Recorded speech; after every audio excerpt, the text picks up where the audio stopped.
मुबारकपुर की शान दारुल उलूम अहले सुन्नत मदरसा अशरफिया मिसबाहुल उलूम वह इदारा जिसे 28 सितंबर 1948 को स्थायी मान्यता मिली, जिसने पिछले 78 सालों से सिर्फ डिग्रियां नहीं बांटी बल्कि इंसानियत, संस्कार और इस मुल्क को एक नई पहचान दी। लेकिन अफसोस कि शुक्रवार को मदरसा शिक्षा परिषद की एक कलम चली और 78 साल का ये सफर अचानक रोक दिया गया। आरोप एक शिक्षक शमसुल हुदा खान पर लगा, जो कथित तौर पर ब्रिटेन की नागरिकता लेकर वहां इमाम बन गए और यहां से वेतन लेते रहे। मदरसा बोर्ड ने इसे संगठित अपराध और वित्तीय अनुशासनहीनता का नाम देकर पूरे मदरसे की मान्यता ही निलंबित कर दी। लेकिन यहाँ प्रशासन को ठहर कर इन सवालों का सामना करना होगा। क्या एक कर्मचारी के कथित कृत्य की सजा पूरे संस्थान और उसकी पाक विरासत को देना न्याय संगत है? अगर वो शिक्षक 2007 से विदेश में बैठा था, तो पिछले 18 सालों से सरकारी निगरानी का वो तंत्र कहाँ सोया हुआ था जिसे वेतन और कागजों की जांच करनी थी?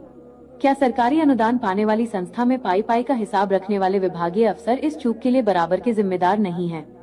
सबसे तीखा और अहम सवाल, उन छात्रों का क्या कसूर है जो आज अपनी किताबों में अपना भविष्य तलाश रहे हैं? क्या उनकी तालीम, उनकी साल भर की मेहनत और उनके सपनों को किसी की व्यक्तिगत गलती की वेदी पर चढ़ा देना ही असली इंसाफ है?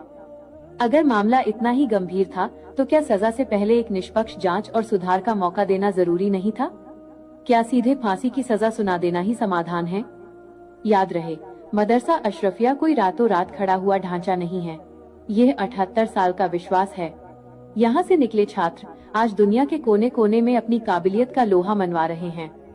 सवाल ये बिल्कुल नहीं है कि गुनहगार को सजा मिले या नहीं, बेशक मिले, सख्त से सख्त मिले, पर सवाल ये है कि क्या उन बेगुनाह बच्चों और उस मुकद्दस इदारे को भी उसी तराजू में तौला जाएगा जिसमें एक आरोपी को तौला जा रहा है? क्या सिस्टम के पास सुधार, मार्गदर्शन और जवाबदेही तय करने का कोई और रास्ता नहीं बचा था? क्या मान्यता छीन लेना ही आखिरी विकल्प था? इस आवाज का मकसद किसी आरोप पर पर्दा डालना नहीं है, बल्कि हुकूमत को ये याद दिलाना है कि इंसाफ सिर्फ कार्रवाई का नाम नहीं बल्कि संतुलन का नाम है। ये कहानी चीख चीख कर कह रही है कि व्यक्ति और संस्था के बीच लकीर खींचना जरूरी है। ये याद दिलाना जरूरी है कि किसी भी विवाद की आग में मासूम छात्रों की शिक्षा को झोंकना सबसे बड़ी नाइंसाफी है।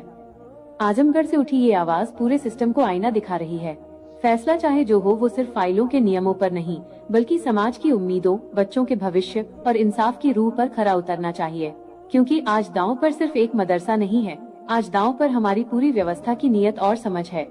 इंसाफ करो, तालीम मत रोको, दोषी को सजा दो, अशरफिया को बहाल करो।